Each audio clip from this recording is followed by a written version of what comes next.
വലിയ അർത്ഥത്തിലുള്ള ശ്രമമാണ് കേരള പോലീസും കേരള ഫയർഫോഴ്സും ചേർന്ന് നടത്തുന്നത്. റെയിൽവേയുടെ പരിധിയിൽ കൂടി ഒഴുകുന്ന ഈ ആമയിഴഞ്ചാൻ തോട്ടിൽ കുടുങ്ങിപ്പോയ തൊഴിലാളിയുടെ ജീവൻ രക്ഷിക്കാനുള്ള തീവ്ര ശ്രമത്തിലാണ്. ഒപ്പം കോർപ്പറേഷൻ മേയറും ഡെപ്യൂട്ടി മേയറും അടക്കമുള്ളവരുടെ നേതൃത്വത്തിലും രക്ഷാപ്രവർത്തനം അവിടെ പുരോഗമിക്കുകയാണ്. സംഭവ സ്ഥലത്തെത്തി കാര്യങ്ങൾ വിലയിരുത്തുകയാണ്. അല്ലെങ്കിൽ കൂടുതൽ രക്ഷാപ്രവർത്തനം ഊർജിതമാക്കാനുള്ള ശ്രമങ്ങൾ തന്നെയാണ് കോർപ്പറേഷൻ്റെ ഭാഗത്തുണ്ടാകുന്നത്. ഷീജ, ഈ കേരള ഫയർഫോഴ്സിനും കേരള പോലീസിനും പുറമെ തിരുവനന്തപുരം കോർപ്പറേഷൻ്റെ തൊഴിലാളികൾ കൂടി ഈ രക്ഷാപ്രവർത്തനത്തിന് സഹായിക്കുന്ന കാര്യങ്ങളുണ്ടാകും എന്നാണ് മേയർ നേരത്തെ പറഞ്ഞതല്ലേ?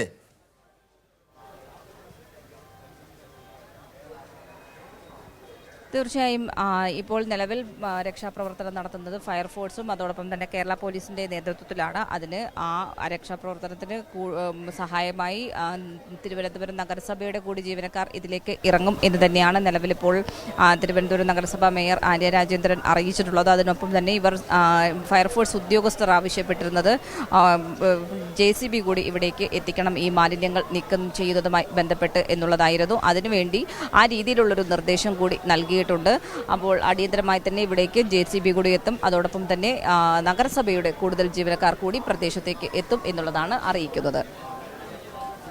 ആമയിഴഞ്ചാൻ തോട്ടിൽ കുടുങ്ങിപ്പോയ തൊഴിലാളിക്ക് വേണ്ടിയുള്ള ശ്രമമാണ് ഇപ്പോൾ നടത്തുന്നത്. മാരായിമുട്ടം സ്വദേശി ജോയിയാണ് ഈ വൃത്തിയാക്കൽ നടപടികൾക്ക് ഇടെ ആമയിഴഞ്ചാൻ തോട്ടിൽ കുടുങ്ങിപ്പോകുന്നത്. പക്ഷേ ജോയിയെ കണ്ടെത്താനായിട്ടില്ല. ജോയിയെ ജീവനോടെ രക്ഷിക്കാനുള്ള തീവ്ര ശ്രമത്തിലാണ് കേരള പോലീസും കേരള ഫയർഫോഴ്സും അടക്കമുള്ളവർ.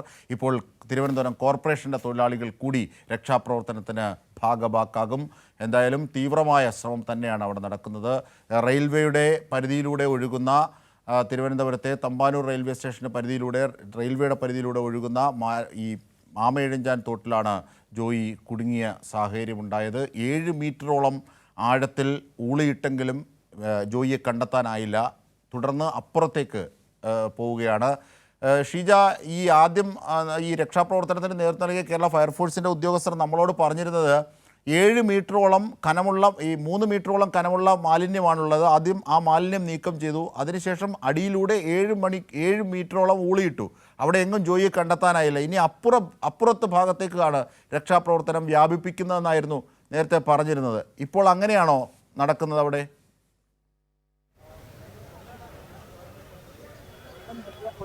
ജിംഷാദ്, ഇപ്പോൾ ഏതായാലും നമുക്ക് ദൃശ്യങ്ങളിൽ കാണാം എത്രത്തോളം വലിയ ഒരു മാലിന്യ കൂമ്പാരമാണ് ഇവിടെ ഉള്ളത് എന്നുള്ള കാര്യം.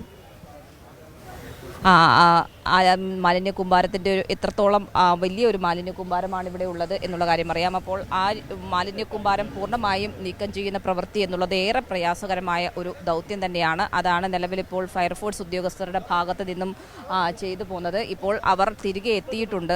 ജിംഷാദ്, നമുക്ക് ആ ദൃശ്യങ്ങളിൽ കാണാൻ സാധിക്കും.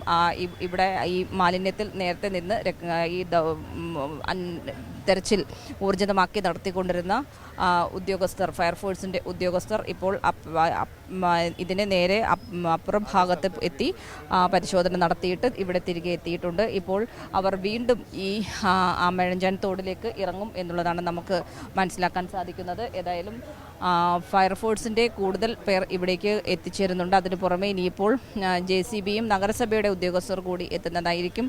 ആ രീതിയിൽ ഏതായാലും തെരച്ചിൽ കൂടുതൽ ഊർജിതമാക്കും എന്ന് തന്നെയാണ് നമുക്ക് മനസ്സിലാക്കാൻ സാധിക്കുന്നത്. കാരണം ആദ്യം ഈ ഒരു മാലിന്യം പൂർണ്ണമായും ഇവിടെ നിന്നും നീക്കം ചെയ്യേണ്ടതുണ്ട്. അത് വലിയ ഏറെ പ്രയാസകരമായ ഒരു ദൗത്യം തന്നെയാണ്. അതിനുശേഷം മാത്രമേ കൂടുതൽ പ്രവർത്തനങ്ങളിലേക്ക് കടക്കുവാൻ സാധിക്കൂ എന്നുള്ളതാണ് അവർ പറയുന്നത്. അതിൻ്റെ അടിസ്ഥാനത്തിലാണ് ഇപ്പോൾ നഗരസഭ മേയർ ആ രീതിയിലുള്ളൊരു നിർദ്ദേശം അവർക്ക് നൽകിയിട്ടുള്ളത്.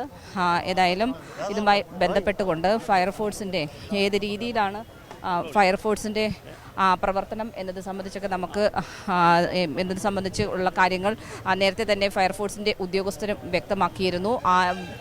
ഫയർഫോഴ്സ് കൃത്യമായ രീതിയിൽ ഇവിടെ നിന്നും മാലിന്യങ്ങൾ പൂർണ്ണമായും നീക്കം ചെയ്താൽ മാത്രമേ ഇവിടെ നിന്നും അടിത്തട്ടിലേക്ക് ഇനി കൂടുതലായി പോകാൻ സാധിക്കൂ എന്നുള്ളതാണ് പറയുന്നത്. ഇതിനകം തന്നെ പക്ഷേ അവർ 7 മീറ്ററോളം അടിയിലൂടെ നീന്തി പോയി നോക്കിയിരുന്നു. പക്ഷേ അവിടെയൊന്നും ജോയിയെ കണ്ടെത്തുവാൻ സാധിച്ചില്ല എന്നുള്ളതാണ് പറഞ്ഞത്. അതിൻ്റെ അടിസ്ഥാനത്തിൽ അവർ തിരികെ എത്തുകയും മാലിന്യം കൂടുതലായി മാറ്റുന്ന ഒരു പ്രവൃത്തിയാണ് തുടർന്നത്. ഇപ്പോൾ ഏതായാലും ഈ രക്ഷാപ്രവർത്തനം നടത്തുന്ന ഫയർഫോഴ്സിൻ്റെ സംഘം കൂടുതലായി ഇവിടെ ക്യാമ്പ് ചെയ്തുകൊണ്ടാണ് ഈ ഒരു പ്രവൃത്തിയുമായി മുന്നോട്ട് പോകുന്നത്. ഇനിയിപ്പോൾ കൂടി ഇപ്പോൾ ഫയർഫോഴ്സിൻ്റെ ഉദ്യോഗസ്ഥർ കൂടി നമ്മളോട് പ്രതികരിക്കും. ഏത് രീതിയിലാണ് സർ ഇപ്പോൾ ഈ ഒരു രക്ഷാദൗത്യം പുരോഗമിക്കുന്നത്? ഇപ്പോൾ നിങ്ങൾ കാണുന്നത് പോലെ വളരെയധികം ടൺ കണക്കിന് മാലിന്യമാണ് ഇവിടെ ഉള്ളത്. ഇനി ഈ മാലിന്യങ്ങൾ നീക്കം ചെയ്തതിന് ശേഷം മാത്രമേ നമുക്ക് വളരെ സ്വതന്ത്രമായിട്ടൊന്നും ഇവിടെ സെർച്ച് ചെയ്യാൻ പറ്റത്തുള്ളൂ. അപ്പോൾ അത് വളരെ പെട്ടെന്ന് തന്നെ ഇപ്പോൾ JCB വിളിച്ചിട്ടുണ്ട്. JCB വന്നു കഴിഞ്ഞാൽ വളരെ പെട്ടെന്ന് തന്നെ ആ മാലിന്യം നീക്കം ചെയ്യും. നമ്മൾ തിരച്ചിൽ പുനരാരംഭിക്കും. ഇപ്പം നിലവിൽ ഇതിനകത്തേക്ക് ഫയർഫോഴ്സിൻ്റെ കൂടുതൽ ഉദ്യോഗസ്ഥർ ഇറങ്ങിയിരുന്നു. 7 മീറ്ററോളം അവർ ഉള്ളിലേക്ക് പോയിരുന്നു എന്ന് പറഞ്ഞു. ആ രീതിയിൽ ഉള്ളിലേക്ക് പോകുമ്പോൾ എങ്ങനെയാണ് അവിടെ കൂടുതൽ പ്രതിസന്ധിയാണോ നമുക്ക് അങ്ങോട്ടേക്ക് കടക്കാൻ? ഇപ്പോൾ നമ്മൾ ഇപ്പോൾ നമ്മൾ നിൽക്കുന്നത് നിന്നിട്ട് വളരെ ഇടുങ്ങിയ ഒരു ടണൽ മാതൃകയാണ് അങ്ങോട്ട് പോകുന്നത്. അപ്പം നമുക്ക് സ്വതന്ത്രമായിട്ടൊന്ന് വർക്ക് ചെയ്യുന്നതിനോ ഉള്ളിലേക്ക് കടന്നു ചെല്ലാനുള്ള സ്പേസ് അതിനകത്തില്ല. കാരണം വിട്ട് കുറവാണ് അവിടെ, വളരെ ഇരുട്ടാണ്. അപ്പോൾ അങ്ങനെയുള്ള സാഹചര്യത്തിൽ നമുക്ക് അതിനെക്കുറിച്ചുള്ള സ്ഥലത്തെക്കുറിച്ചുള്ള വ്യക്തമായ ധാരണ പോലും നമ്മുടെ പ്രവർത്തകർക്കില്ല. കാരണം അവിടെ നിന്ന് നോക്കിയവർ ഏകദേശം 10-20 മീറ്റർ ഉള്ളിലോട്ട് പോയപ്പോൾ അവർക്ക് അവിടെ വേറെ ഒന്നും അയാളെ കണ്ടെത്താൻ കഴിഞ്ഞില്ല. അപ്പോൾ നമ്മളിപ്പോൾ ഈ മാലിന്യങ്ങൾ മാറ്റുമ്പോൾ ചിലപ്പോൾ മാലിന്യത്തിൻ്റെ ഇടയിൽ തന്നെ അദ്ദേഹത്തെ കണ്ടെത്താൻ കഴിഞ്ഞേക്കും. നമുക്കപ്പോൾ ഈ മാലിന്യങ്ങൾ മാറ്റിയാൽ തന്നെ അപ്പോൾ ഒരു ബണ്ടിൽ മാലിന്യം അങ്ങോട്ടേക്ക് കെട്ടി വെച്ചിട്ടുണ്ട്. JCB വന്നു കഴിഞ്ഞാൽ നമ്മൾ ആദ്യം അതിനാണ് നീക്കം ചെയ്യുന്നത്. ചിലപ്പോൾ ഭാഗ്യവശാൽ അദ്ദേഹത്തെ ജീവനോടെ കണ്ടെത്തട്ടെ നമ്മൾ ആഗ്രഹിക്കുന്നു. അദ്ദേഹത്തിനെ കണ്ടെത്താൻ കഴിയുമെന്ന് പ്രതീക്ഷിക്കുന്നു. തീർച്ചയായും സംയുക്തമായി, അതായത് കേരള പോലീസിൻ്റെയും അതോടൊപ്പം തന്നെ ഫയർഫോഴ്സിൻ്റെയും സംയുക്തമായിട്ടുള്ളൊരു പ്രവർത്തനം തന്നെയാണ് ഇവിടെ പുരോഗമിച്ചുകൊണ്ടിരിക്കുന്നത്. ജിംഷാദ്, ഏതായാലും ഈ രീതിയിൽ ഈ ഒരു രക്ഷാദൗത്യവുമായി ബന്ധപ്പെട്ടുകൊണ്ട് മാലിന്യങ്ങൾ നീക്കം ചെയ്യുക എന്നുള്ള ഏറെ പ്രയാസപ്പെട്ട ഒരു പ്രവൃത്തി അതാണ് ഇവിടെ പുരോഗമിക്കുന്നത്. അതിനുശേഷം മാലിന്യങ്ങൾ പൂർണ്ണമായും നീക്കം ചെയ്താൽ മാത്രമായിരിക്കും മറ്റു നടപടികളിലേക്ക് അവർക്ക് അതിൻ്റെ അടിത്തട്ടിലേക്ക് ഉൾപ്പെടെ കൂടുതലായി ഇറങ്ങിക്കൊണ്ട് ഉള്ളൊരു പ്രവൃത്തിയിലേക്ക് കടക്കാൻ സാധിക്കൂ എന്നുള്ളതാണ് അറിയുവാൻ സാധിക്കുന്നത്. ഏതായാലും ഇതുമായി ബന്ധപ്പെട്ടുകൊണ്ട് കൂടുതലായി ഇങ്ങോട്ടേക്ക് JCB ഉൾപ്പെടെ എത്തിക്കുന്ന ഒരു പ്രവർത്തനമാണ് നിലവിൽ നടത്തുന്നത്. ഏത് രീതിയിലാണ് ഇപ്പോൾ ഉള്ളിലേക്ക് പോയപ്പോൾ നേരിടുന്നൊരു പ്രതിസന്ധി? വേസ്റ്റ് തന്നെയാണ്. ഞങ്ങൾ വേസ്റ്റ് മാറ്റിയിട്ടുള്ള ഇതാണ്. അപ്പോൾ ഇനി അടുത്തൊരു നെറ്റ് കൂടെ വന്നിട്ടുണ്ട്.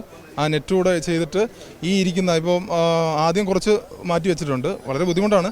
എന്നാൽ അപ്പോൾ അടുത്ത് ബാക്കിയുള്ള വേസ്റ്റ് കൂടെ ഇവിടുന്ന് മാറ്റിയിട്ട് അടിയിലേക്ക് പോയി സെർച്ച് ചെയ്യാനുള്ള രീതിയാണ്. 7 മീറ്ററോളം ഉള്ളിൽ പോകുമ്പോൾ നിങ്ങൾക്ക് ഏത് രീതിയിലാണ് അവിടുത്തെ ഒരു സാഹചര്യം? ഇത് ഒഴുക്കിൽപ്പെട്ട് ജോയി പോകാനുള്ളൊരു സാധ്യതയുള്ള പ്രദേശമാണോ? അങ്ങനെയാണ്. പക്ഷേ വിഷൻ ഒട്ടും തന്നെ ഇല്ല. അപ്പോൾ കൈക്കാണ് ഞങ്ങൾ സെർച്ച് ചെയ്യുന്നത്. സ്കൂബ ഡൈവേഴ്സ് കൈക്കാണ് താഴോട്ട് പോകുന്നത്.